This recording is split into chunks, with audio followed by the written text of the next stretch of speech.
BMC Sport News. നമസ്കാരം. BMC sport ന്യൂസിലേക്ക് സ്വാഗതം. വിസ്മയം തീർത്ത് പവിഴദ്വീപിലെ പൂരക്കാഴ്ച. തൃശൂർ സംസ്കാരയും ബഹ്റൈൻ മീഡിയ സിറ്റിയും ചേർന്നൊരുക്കിയ തൃശൂർ പൂരം 2024 കാഴ്ചക്കാരുടെ കണ്ണും മനസ്സും നിറച്ചു. മെയ് 17 വെള്ളിയാഴ്ച ഉച്ചകഴിഞ്ഞ് 3 മണിക്ക് പറനിറയ്ക്കൽ, കേളിക്കൈ എന്നീ അനുഷ്ഠാന ചടങ്ങുകൾക്ക് ശേഷം ആർപ്പുവിളികളുടെ അകമ്പടിയോടെ നടന്ന കൊടിയുയർത്തലോടെയാണ് തൃശൂർ സംസ്കാരയും ഐമാക് ബഹ്റൈൻ മീഡിയ സിറ്റിയും ചേർന്ന് അധാരി പാർക്ക് ഗ്രൗണ്ടിൽ ഒരുക്കിയ ഇത്തവണത്തെ തൃശൂർ പൂരത്തിന് തുടക്കമായത്. സംസ്കാര founder committee convener Gopakumar, Samskara Thrissur president MR Sugathan, general secretary Vaishakh, Thrissur Pooram convener Joshi Guruvayur, founder committee member Appukuttan, BMC ചെയർമാനും മാനേജിംഗ് ഡയറക്ടറുമായ ഫ്രാൻസിസ് കൈതാരത്ത് എന്നിവർ ചേർന്ന് നിലവിളക്ക് കൊളുത്തി പൂരം ഔപചാരികമായി ഉദ്ഘാടനം ചെയ്യുകയും ആശംസകൾ നേർന്ന് സംസാരിക്കുകയും ചെയ്തു. ജാതി മതഭേദങ്ങൾക്ക് അതീതമായി തൃശൂർ നിവാസികൾ കൊണ്ടാടുന്ന തൃശൂർ പൂരം അവരുടെ ഹൃദയത്തിൽ തട്ടിയുള്ള ഒരു ആഹ്ലാദമാണ്. സംസ്കാരയും ഐമാക് ബഹ്റൈനും കൂടി ചേർന്ന് നടത്തുന്ന ഈ തൃശൂർ പൂരപ്പറമ്പിലേക്ക് ഒരിക്കൽ കൂടി ഞാൻ സ്വാഗതം ചെയ്യുന്നു. എല്ലാവർക്കും പൂരാശംസ.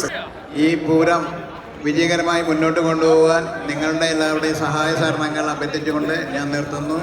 നമസ്കാരം. പ്രിയമുള്ളവരെ, കേരളത്തിൻ്റെ പൂരങ്ങളുടെ പൂരമായ തൃശ്ശൂർ പൂരം അത് കേരളത്തിൻ്റെ സാംസ്കാരിക തലസ്ഥാനമായ തൃശ്ശൂരിൽ തന്നെയാണ് നടക്കാറുള്ളത്. എന്നാൽ ഇന്ന് ബഹ്റൈൻ എന്ന പവിഴദ്വീപില് ആഘോഷങ്ങളുടെ ആഘോഷം എന്ന നിലയിൽ തൃശൂർ സംസ്കാരയുടെ നേതൃത്വത്തില് ഐമാക് ബഹ്റൈൻ മീഡിയ സിറ്റിയും ചേർന്ന് ഇന്നിവിടെ സംഘടിപ്പിച്ചിരിക്കുന്ന ഈ 5ാമത് തൃശൂർ പൂരത്തിലേക്ക് ആയിരങ്ങളാണ് ഒഴുകി വന്നുകൊണ്ടിരിക്കുന്നത്.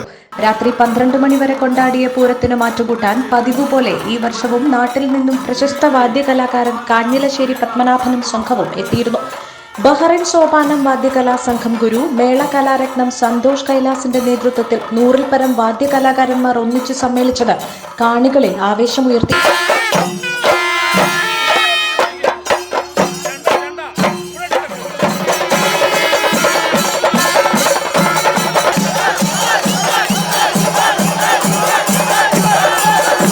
സംസ്കാരം നടത്തുന്ന 5ാമത്തെ പൂരാഘോഷമായി ഇത്തവണ മുത്തുകുടകളും വെഞ്ചാമരവും ആലവട്ടവും നെറ്റിപ്പട്ടവുമായി ഇരു വിഭാഗങ്ങളിലുമായി 10 ഫൈബർ ഗജവീരന്മാർ കൂടി അണിനിരന്നപ്പോൾ പൂരത്തിന് ആവേശമേറി.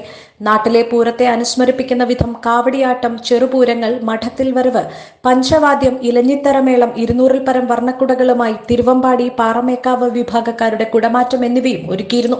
ഡിജിറ്റൽ വെടിക്കെട്ടോടുകൂടിയാണ് പൂരം അവസാനിച്ചത്. ഇത്തവണത്തെ പൂരത്തിന് സാക്ഷ്യം വഹിക്കാൻ സ്വദേശികളും വിദേശികളും അടക്കം ആയിരങ്ങളാണ് ഒഴുകിയെത്തിയത്. കുട്ടികളെയും മുതിർന്നവരെയും ആകർഷിക്കാൻ നിരവധി കടകളും ഒരുക്കിയിരുന്നു. BMC Sport News.